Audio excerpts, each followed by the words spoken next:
Hello, everyone. I'm Andre Francisco. Welcome to the Civilla Chats. We'll be getting started here in just a minute, but while we wait for other folks to come on and join us, we'd love if you could chime in the chat and let us know where you're calling in from.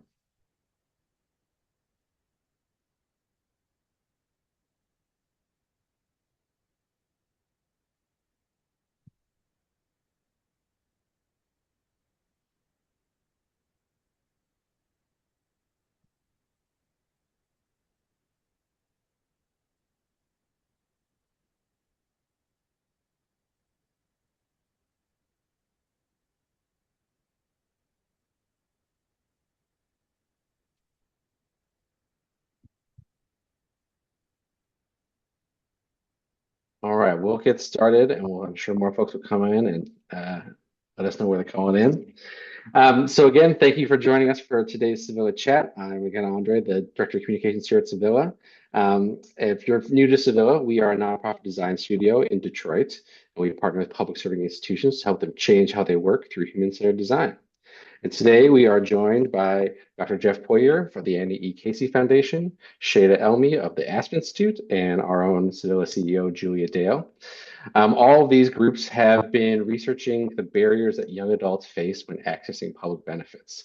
Recently, Civilla published some new research funded by the Annie Casey Foundation about the challenges that young adults face specifically when accessing SNAP. The Aspen Institute has released a new report on how the new federal regulations will impact states and young adults with some recommendations for how to kind of mitigate those impacts. So today we're going to be chatting about all that research and what these groups have found and what we can all can do to help young adults more easily access benefits. I've got some questions prepared for our panel today, but we hope this is kind of a relaxed conversation, and we hope that all the folks joining on the call can join us as well. So please feel free to add questions as we go. You'll need to wait for the Q&A at the end into either the chat or the Q&A function, and we'll bring them into the conversation and ask them of our panelists. So let's get started with that. Thanks so much, Jeff and Julia and Sheila, for being here.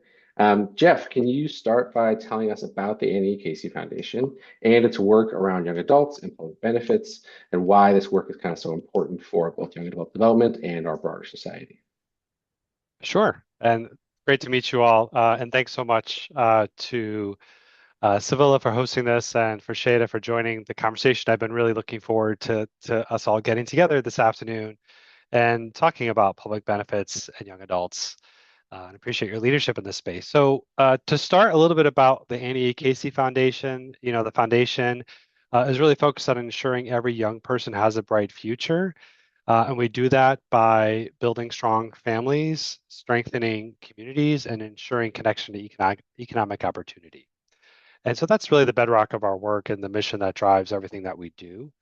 And we really see public benefits as an important resource that helps young adults ages 18 to 24 connect to opportunity. And we invest in approaches that help to connect young adults with low income to the resources they need so that they can meet their basic needs while pursuing school and work opportunities.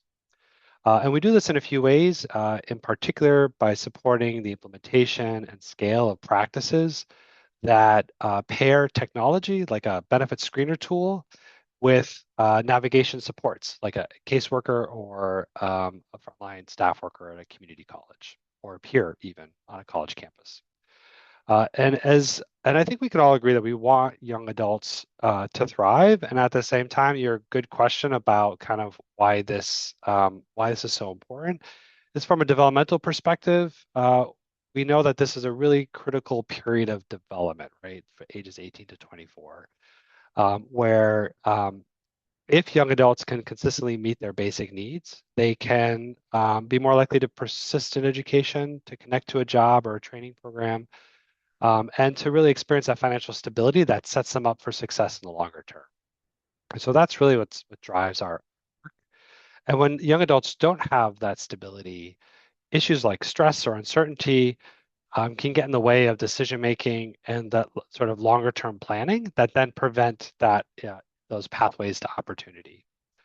And public benefits like SNAP or childcare assistance are some really powerful tools that we have to help create that financial stability for young adults.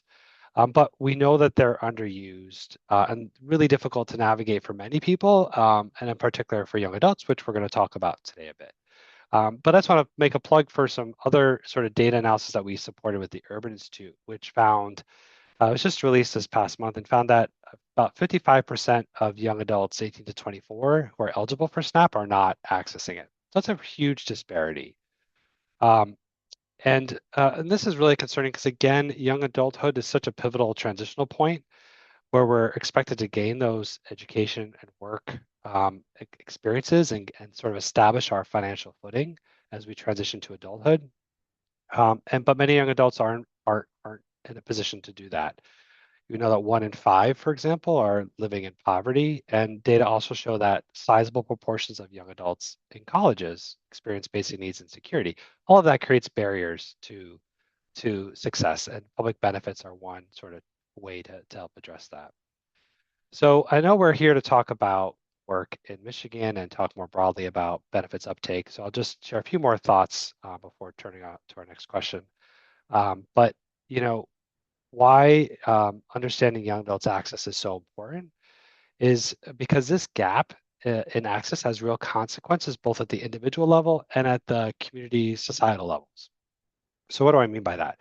Well, at the individual level, young adults are face trade-offs. Do I take on more hours? Do I stay enrolled in this educational program, take the classes I need to get a degree? Or do I turn down better jobs because I'm worried about either losing benefits or being able to support my child if I'm a young parent?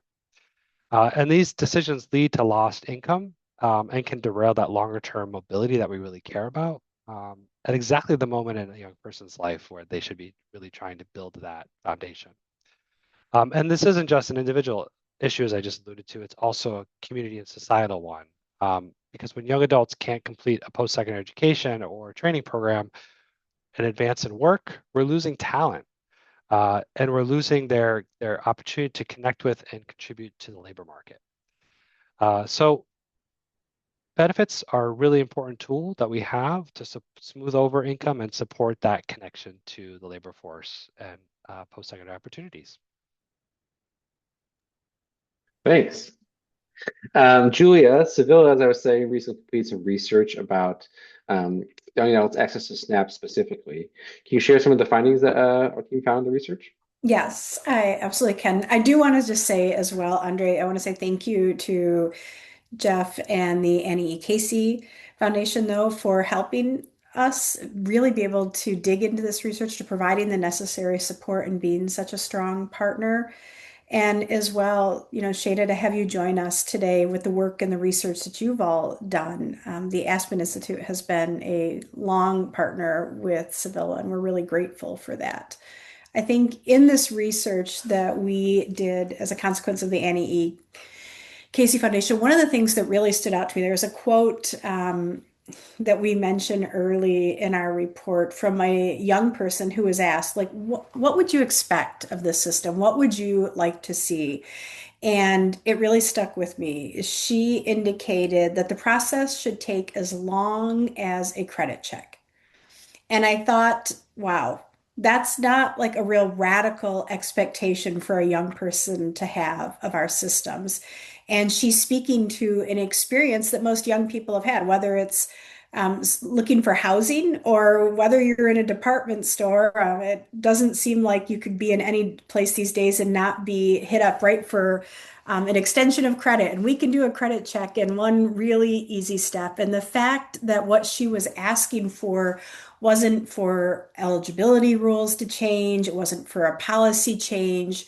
She was just asking to experience something that she's experienced every day in other settings and that works, a system that you submit a few pieces of information and it tells her where she stands.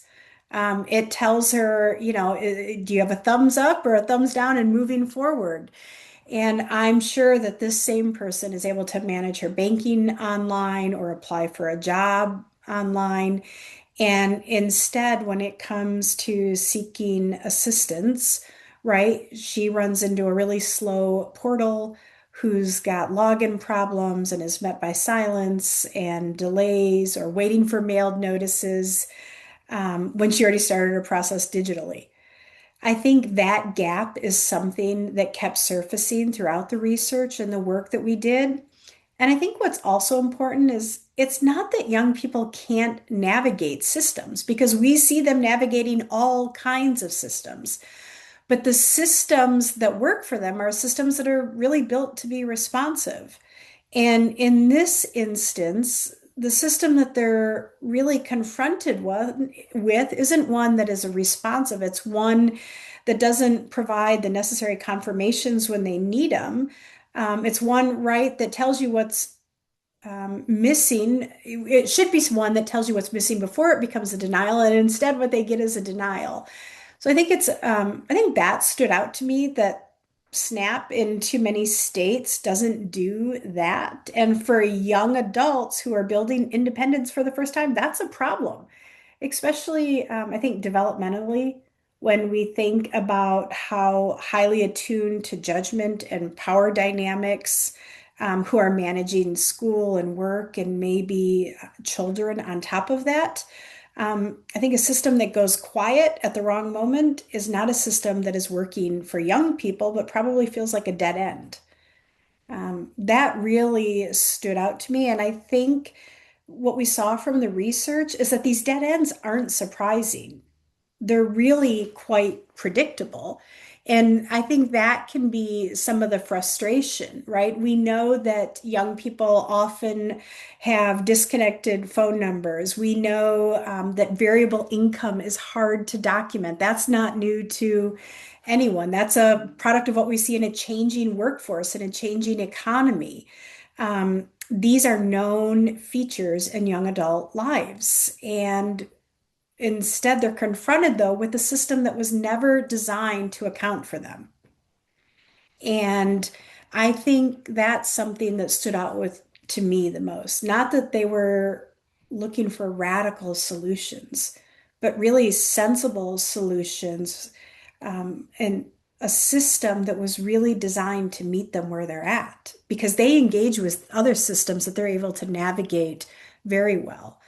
But this benefit system, this administrative process, is not one that was really designed to meet our young people where they're at. Thank you for that. Sheida, you had a similar research project at the Aspen Institute, also looking at young adults, working on how they access benefits. Can you kind of paint a picture of what your research found, and especially kind of how the latest developments in the benefit landscape and how they may impact young adults? Yeah, happy to. Um, I was nodding a lot as both of you were speaking earlier to Jeff and Julia, just because when I was reading through the Civilla paper, it was like, oh yeah, we heard a young person talk exactly about exactly that. So excited to dive in. Let me start by saying a little bit about Aspen FSP, which is really, you know, why are we doing this? Why are we thinking about this? And then kind of dive into some of these questions that you've raised and tell you all about this research that NEKC very kindly has been a great partner for us as we've been kind of navigating this, and Civilla as well, as we thought about how do we make a journey map. Let's ask the people that know. So the Aspen Institute Financial Security Program is a program that is within the Aspen Institute and really thinking about how can we ensure that people in the US can afford everyday life, save for rainy days, and then build enough wealth to achieve their own dreams. So we're really looking across people's financial lives, public benefits being a really important piece of that when you don't necessarily have kind of familial wealth that can kind of aid a lot of the things that we'll be talking about today. So at the end of 2024 and into 2025, my colleague Bianca Lopez and I did some research funded by Jeff and his team that included direct interviews with staff at organizations that serve young adults. So state or county HHS folks, researchers, advocates. We also spoke to 21 young adults across 12 states. Most of them had experience with SNAP and Medicaid, though a few had experience with WIC.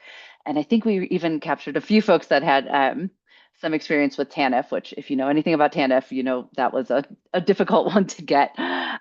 We mapped their experiences across kind of the benefits continuum, if you will. So learning about the programs, actually filling out the applications, trying to use those benefits if they were able to receive them, and then taking the steps to kind of actually maintain eligibility for that support.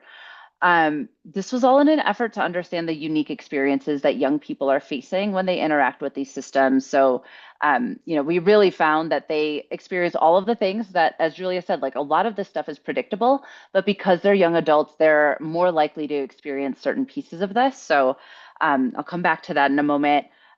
Most recently, just last week, we also put out a recent paper that Zach, you had mentioned that kind of highlights when we overlay what we know about young adults and their experience with public benefits, what happens when we think about what this new mega bill is going to do? So that's kind of where a lot of what I'm going to be talking about pulls from. But back to your question about what the research shows for young adults today, we know that 18 to 24-year-olds are going through so many transitions at this time, right? They're facing pressures from a bunch of different new found responsibilities. So career and educational pursuits, perhaps. Maybe it's paying rent, utilities, taxes for the first time. All of these arise at this like very formative stage. And if we're not supporting that transition, Jeff, you said this very well, like this can have a really outsized impact on the young adults that we're talking about. So NEAKC has some data that shows that nearly 1 in 5 young adults are in poverty. So we at FSP are often thinking about this, and if people don't have secure access to the things that they need, to the resources, to those opportunities, that they need to be on track for financial security, like this is a very real thing that we're talking about. And I think when we see 1 in 5 people experiencing poverty in that age group, that's a really big piece that's missing from this story about young people. There's this kind of flippancy, I think, that comes up that can surround people at this age that, by 18, they're supposed to have it all figured out. They're supposed to know what their life is going to look like, what their careers are going to look like. And we don't even know what the job market's going to look like in a year.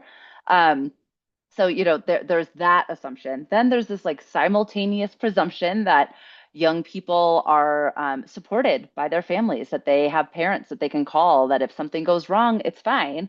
But we know that isn't always the case. They might not have somebody to turn to when something changes, or if they just like navigating benefits applications turns out kind of complicated. And this stands in stark contrast to what we hear from young adults themselves. For them, when we've been in interviews with them, they'll say things like, they feel like they are not being taken care of or invested in by our communities, by government today. And what does that do to folks at that age to feel that much disinvestment? So I think that's something that we've been thinking a lot about when we were talking to kind of a young adult facing serving organization. One of the interviewees said that they feel like this is a forgotten age segment. Like policy often leaves them out because parents or they're too young. Why would they need this? And we just really see that that's just not the case. So in terms of public benefits, I think, Julia, you kind of highlighted some of these. I'll just kind of double down on 3. Developmentally and psychologically, they're at this like cognitive and emotional development stage. It's still ongoing. Young people can really struggle with strict deadlines, and public benefits does not make room for that. If you miss a deadline, like good luck, you're starting all over in this process at best. Like you might just be like, forget it, I'm done. We're moving on. They're easily deterred by perceived disrespect. Also, like when you don't respect people's times, that can definitely be one of those. So if you're like sitting on the phone for hours and maybe, I don't know, you've been on you try and call an airline and you get hung up on after 2 hours of waiting, that's their public benefit experience often. There's also a lot of stigma around these systems about being on relying on these systems, past trauma that makes this hard to apply for, navigate, deal with all of the things that it takes to get through these systems. It requires a resilience that we really should not be requiring of anybody. Apps also have these like complex, intimidating legalese that can make it real scary to do. The second I'll mention is just housing and employment realities. So frequent moves between home and school, unstable housing.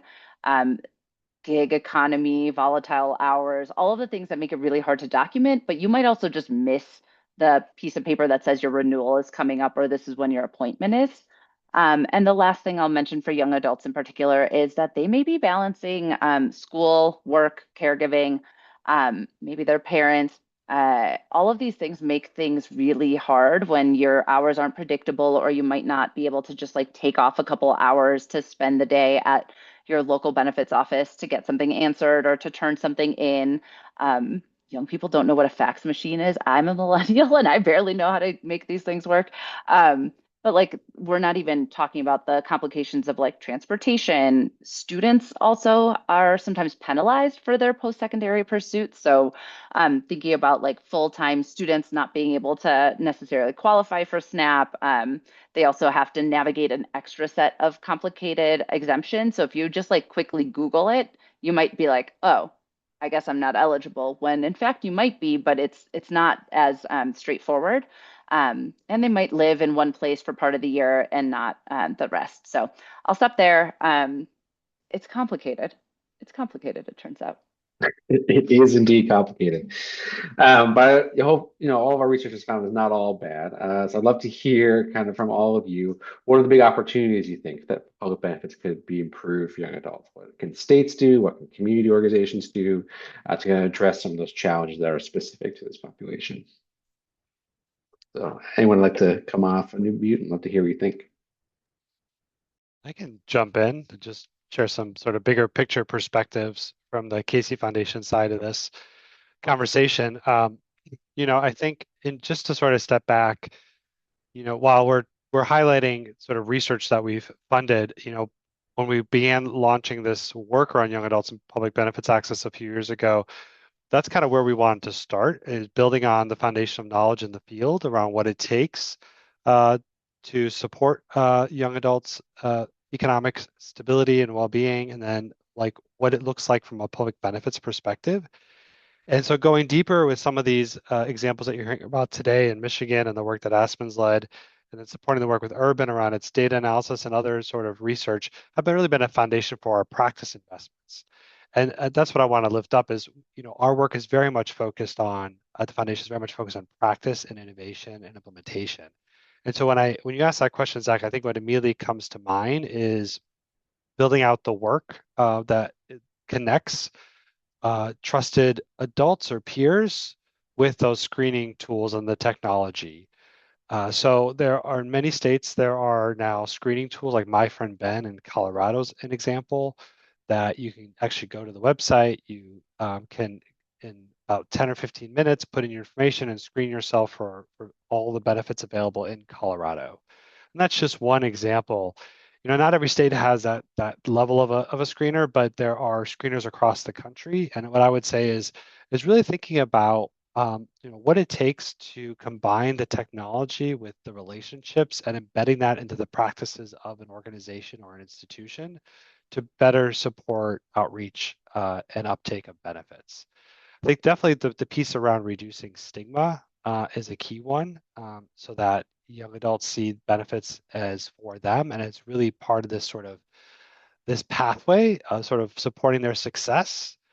And I'd say that redesigning the systems, a lot of the suggestions around redesigning systems, I think, are not necessarily young adult focused. What's good from a systems perspective is good for everyone. But there are some considerations for young adults in terms of ensuring that the language is youth friendly. And that's a really key piece, is testing out and improving the language so that a young adult that's trying to navigate a screener or figure out how to apply for benefits or answer questions is giving accurate information and is comfortable having those kinds of conversations. So those are kind of a few top level thoughts that I have. I'm curious what Julia and Sheida are thinking on this question. I'd just say, Jeff, something you said about stigma really stands out to me. I have, prior to coming to Civilla, I served in state government for a couple decades, and my last tenure there was with the Unemployment Insurance Agency. And it was interesting to me how much shame plays a factor in whether or not people seek out the benefits and the resources that are available to them.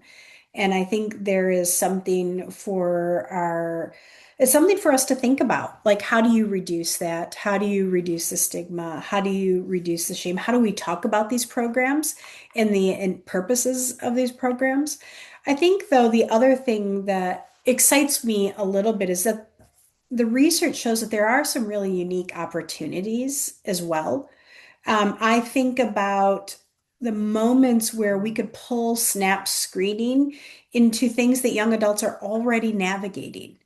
And what might those be? I think for me, I think about my time as a student. I was a first gen student that came out of poverty. My family was on benefits.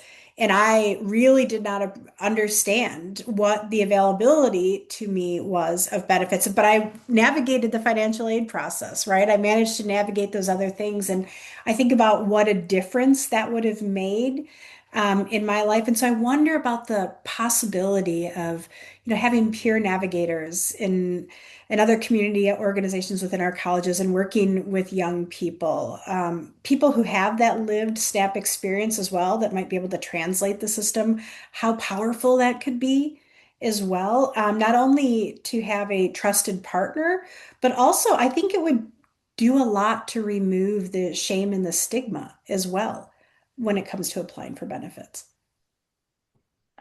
Yeah, I think a lot of when we talk to young people, the number of times that they just feel like they are so alone in this and navigating this and having to do this without that. I think the number of times that they just say, like, I wish I had a person, or for those that have had a person, maybe it was a case manager that was great and they gave them their phone number and they were able to just like text them and help them be like, yes, submit that, that'll do it. Where are there places that technology can do that, where states are able to implement something like that? Or even, it shouldn't be, I had a great case manager, Julia didn't, I'm in good shape and now you're not. Like the number of times even like the people that are supporting folks in going through these processes, it's so complicated that even they are struggling to keep up with all of the changes that are coming. So I feel for folks that are also in that position of having to stay on top of all of this. But I do think that that peer navigation piece can be such a big deal, somebody that they can turn to and ask questions of. We've talked to young people who have employed that on their college campuses and how much of a difference that made.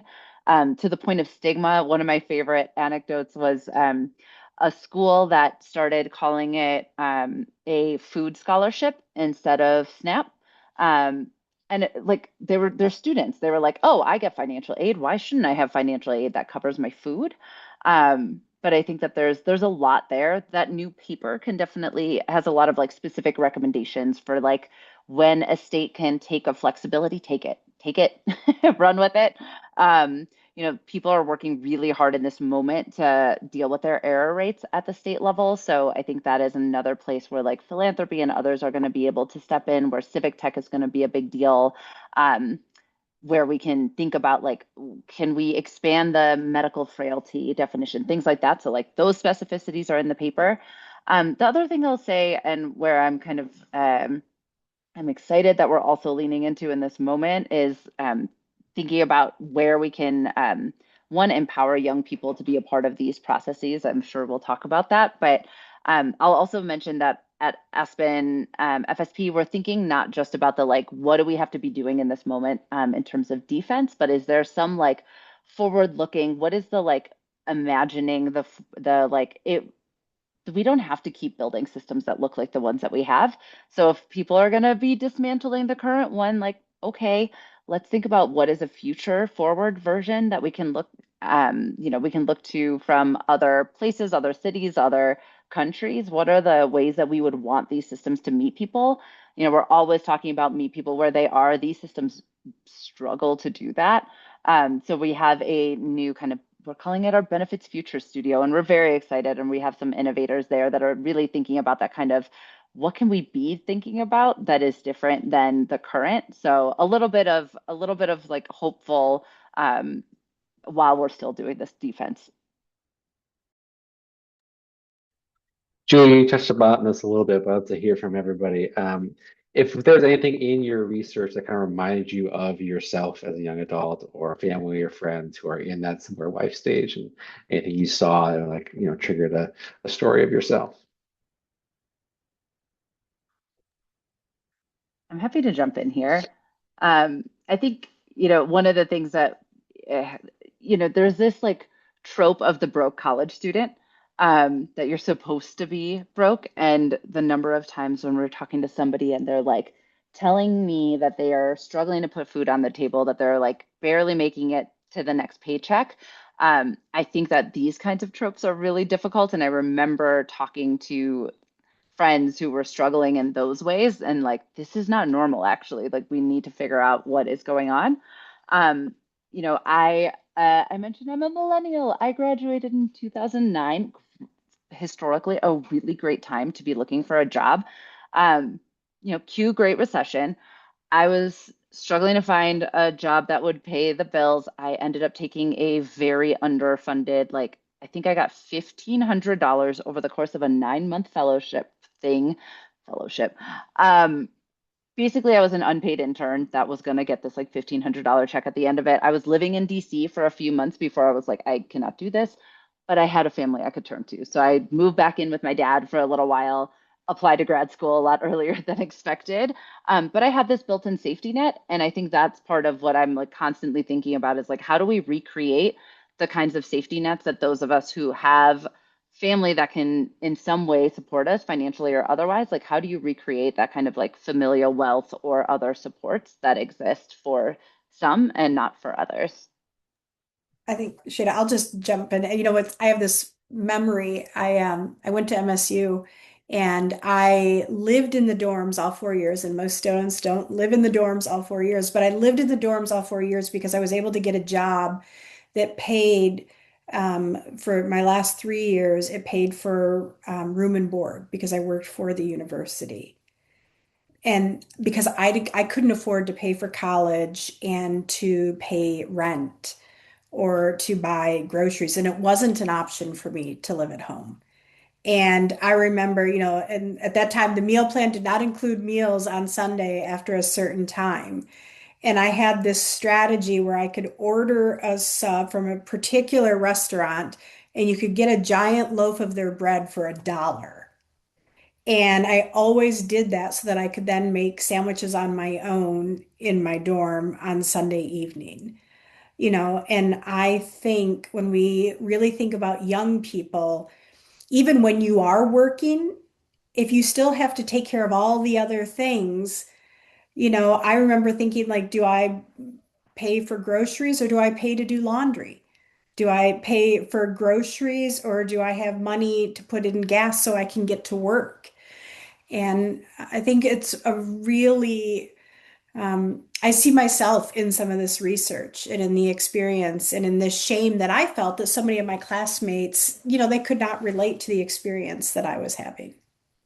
Jeff, I'm sure you're going to jump in, but just to respond to Julia, I was talking to somebody who I had never thought about this, but she was in Florida and she was like, do you know what happens when a hurricane comes? School shut down, and then you can't use your SNAP on campus. So she was already having to go out. But if stores are all closed down, like where do you go? What do you do?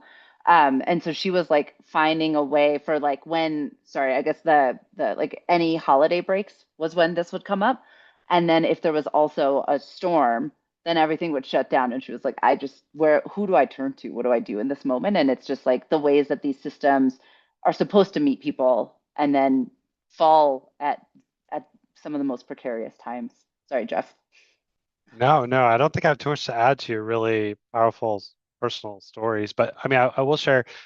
I think definitely a lot of it resonates for me too, having grown up like in a family that really struggled to make ends meet, and going to be the first to go to college in my family, and like navigating the FAFSA without any support. Like I'm so glad that that's been redesigned because that alone, it, and I think that's sort of symbolic of the experience of applying for benefits, right? These complex applications, lots of questions about income and all these details that you need to be able to answer accurately. And even in college, struggling to make ends meet, and like fortunate or not, I was able to patch my income with credit cards. And so on the one hand, yes, I was able to make ends meet because I was able to get credit cards in college. But when I left college and even early in my career, I was still patching income through credit cards. And so it took a while to sort of to pay off college loans, get out of debt. And and I'm a person that I went to an Ivy League school and I had grants and scholarships. It's like that think about the young person who doesn't even come from that level of privilege, right? And doesn't even can't get access to the credit cards or can't get out of the debt after they have. So I'm really cognizant of the opportunities I've had. Like I grew up very low income. We grew up in a housing project. We weren't on SNAP, but we was on reduced price lunch all through my childhood and young adulthood. But there's still so many young people that have it far more challenging, and I think those are the folks that I have top of mind when I think about this.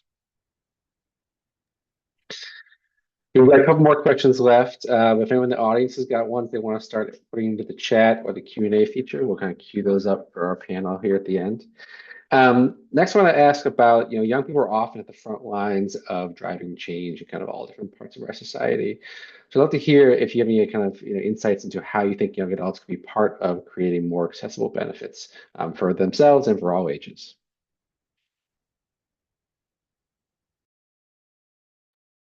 I can kick us off because I would just say I think this is a space at the Casey Foundation the youth leadership piece is something we are very passionate about in terms of elevating youth leadership and voice by partnering with young people in authentic ways. There's quite a bit on our website about how to do that and why it's so important to shaping policies and programs and better practices and systems that better reflect the realities of young people. And so a few things that are top of mind. One, I think really thinking about how to co-design with young people at the table is really critical. So whether it's engaging young people, if you're looking at an application or thinking about how you're doing outreach or what it looks like to integrate across programs at a university to reach young people, to reach students, I think bringing youth voice to those conversations and being driven by their perspectives is really so key to getting better practices in place and to getting to better results.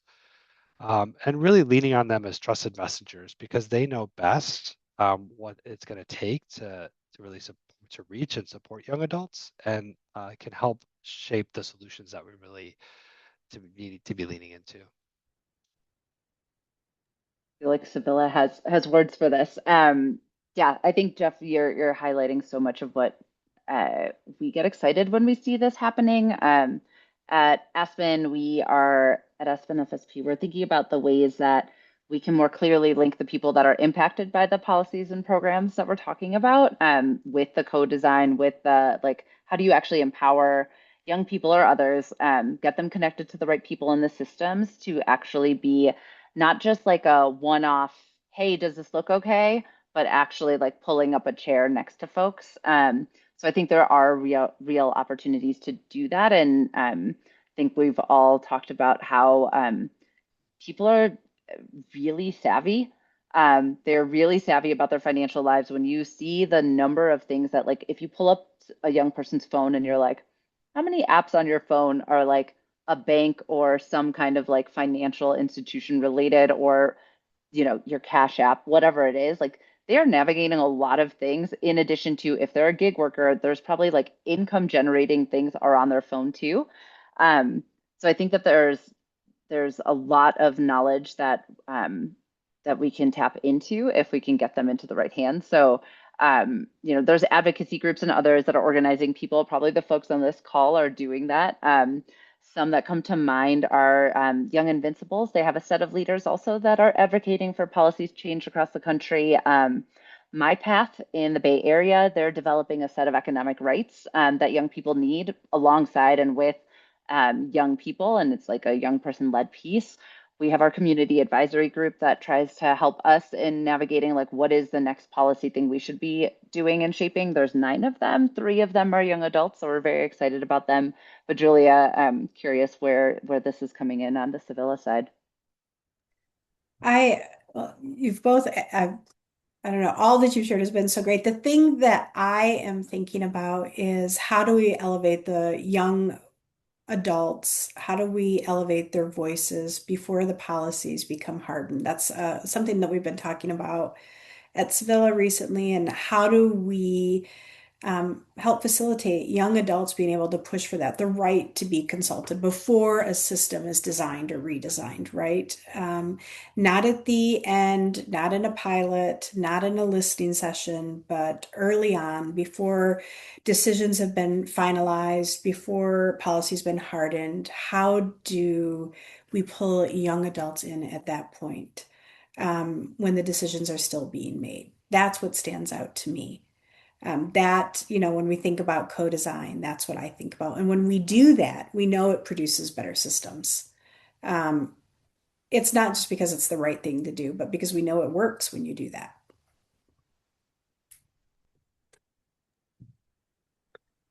What do you all see as kind of the next step in advancing our understanding of how young adults access public benefits, the challenges they face?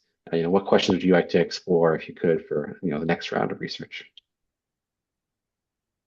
Okay, I'm off mute. I'll go. I'm really interested in thinking about how we take the lessons from like all of the things that we're talking about. We have a good sense of what we could be doing. So thinking about how do we kind of get those recommendations to the people that can actually do them, and then also talk through like what does that mean? Like in theory, we say we need to do X thing. How can we make that happen, especially in the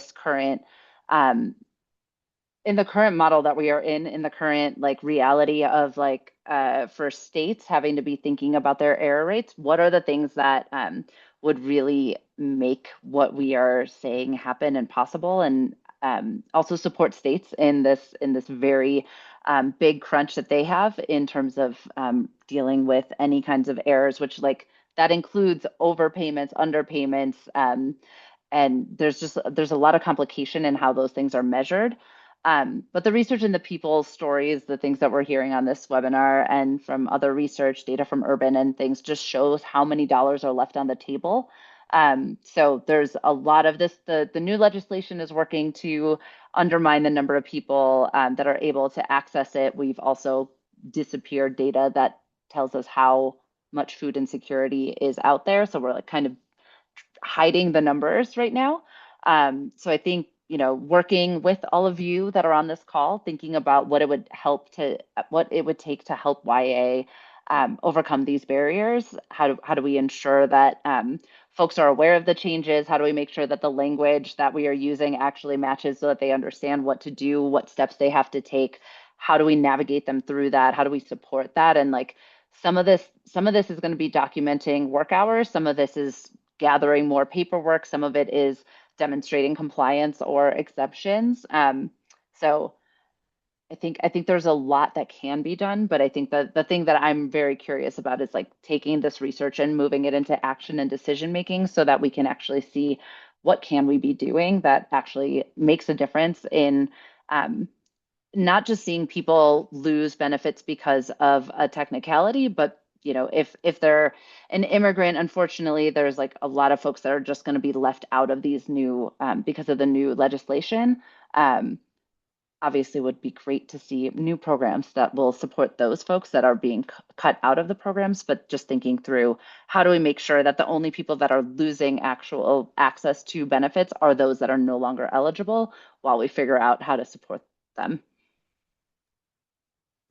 Yeah, I'm glad you brought up the legislation, Sheida. I feel like we could have another probably 2 or 3 hour chat to just about the impacts of the legislation on benefits access broadly and on states and state budgets and of course on young people themselves.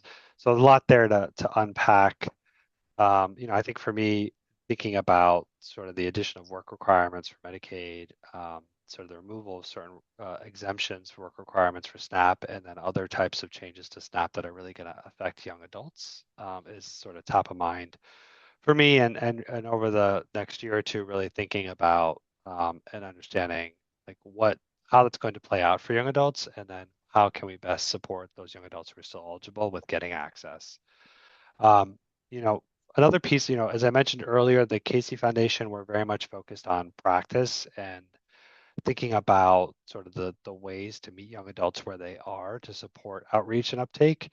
And so a big question that we're grappling with and exploring over the next year plus is really what are those platforms, whether it be a community college, a workforce program, what are those places where we can best reach young adults and where we can best support some awareness building and the integration of screener tools with those frontline either caseworker, community staff, college worker, peer supports to do the screening and enrollment, and also to going through the process because that's just the front piece, right? Is just the initial application and getting through um, that first approval.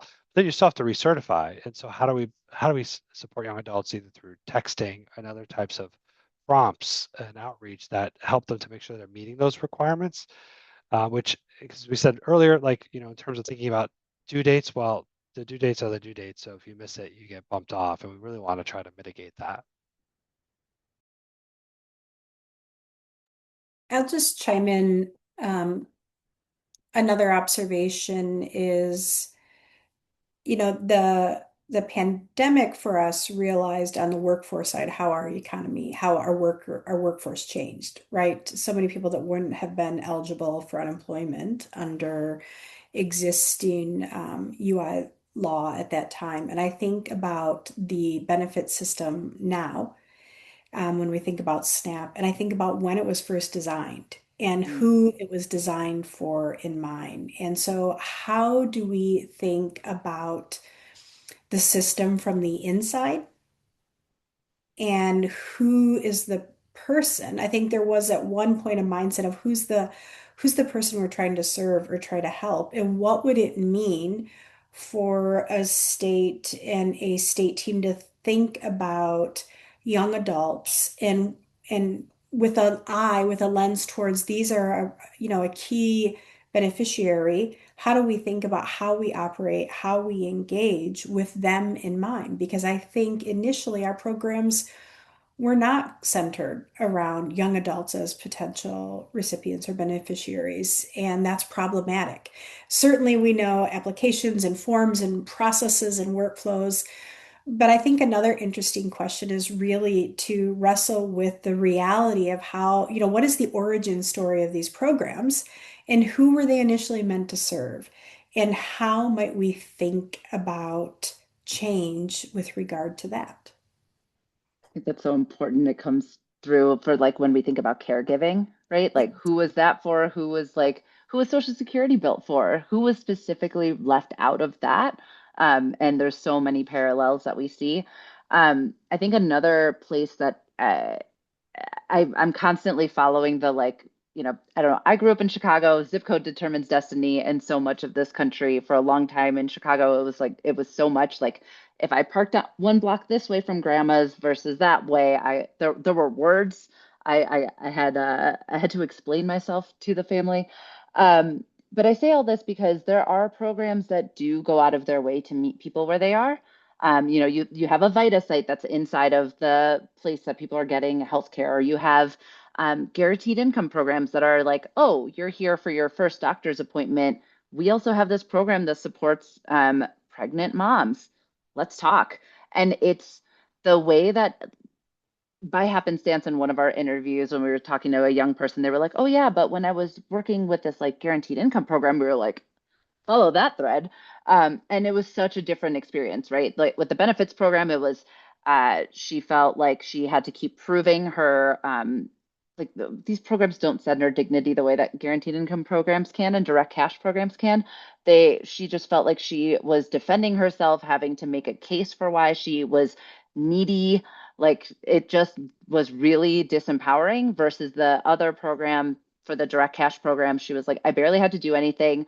They saw me getting support for my pregnancy and I was using a Medicaid, whatever. And that was enough. That was enough. And even after she stopped receiving the cash payments that were monthly, she was still connected with some folks from that program. They were still connecting her to free resources in other places because, shocker, a year of that support opened up a lot of breathing room for her, but she's still a young person that is navigating a really difficult job market. So she was able to still find a bunch of other resources and still had like connection to that program. They still supported her. She knew that she could text them and get what she needed from that. So I think that there's a lot that we can be learning about, like, what does it mean to create a program that really centers dignity, choice, freedom, and that kind of empowerment that our public benefit system actively, often, unfortunately, is not doing for people. So a couple of minutes left here. We've got some questions in the chat. One of them is, how do you build the political will or opportunities to act on findings like these, especially in this current moment?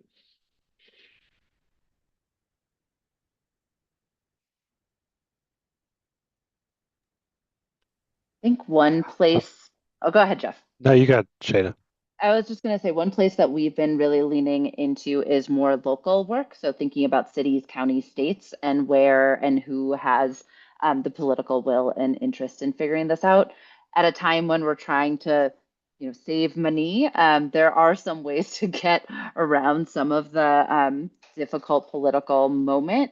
But we have a state benefits cohort, a state leadership cohort that we work with that are really interested in thinking about, like, how do we design better? How do we have more of these systems that talk to each other? How do we think about data sharing? How do we think about tech and its role in this moment? So I think while at the federal moment feels really difficult right now, there are still people that are looking for opportunities to change the way that these systems are working. And unfortunately, this new legislation is putting a lot of pressure on state budgets, both because of the new requirements are going to require a lot more people hours to go through the processes, but also all of the issues around having to start sharing on the benefits costs and the benefit, just like making sure that everything is going correctly so that they can reduce their error rates. So there's a lot of pressure on states in this moment, and they're going to be making some really difficult trade-offs. So wherever we can support making these things work better, I think is a win-win.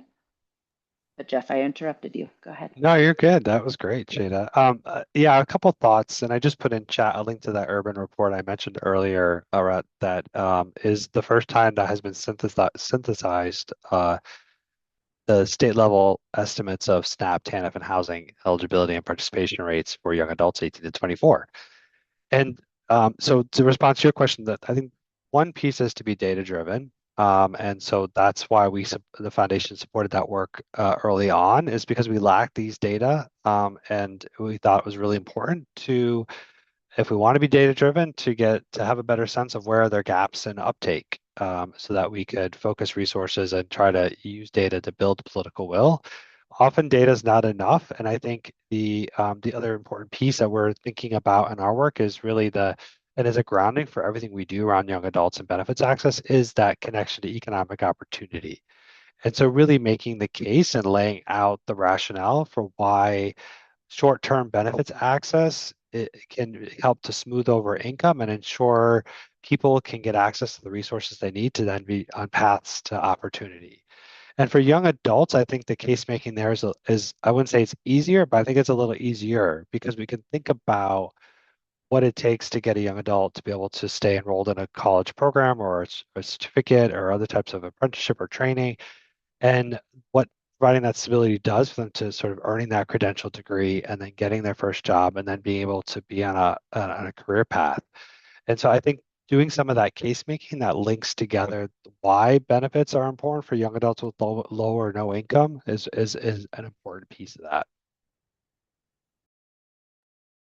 I think just, one of the things that stands out to me, and probably just because of my own experience, and is thinking about, even if we don't necessarily think you're going to see momentum at a political level, I think about our institutions of higher education. I think about our community colleges, and they're very much aware, for instance, of the struggles that their students are facing. I can speak from my own experience in my family and supporting students, at our local university during the holidays when they don't have a place to go or they don't have access to food or other resources.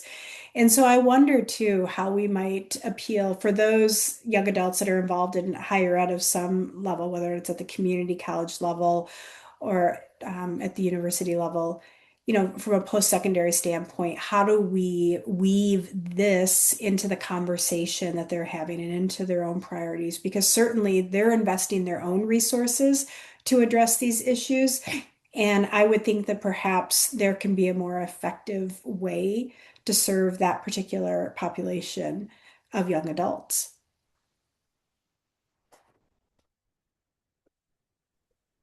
Sheida, you're on mute if you were talking. I heard it. Thank you.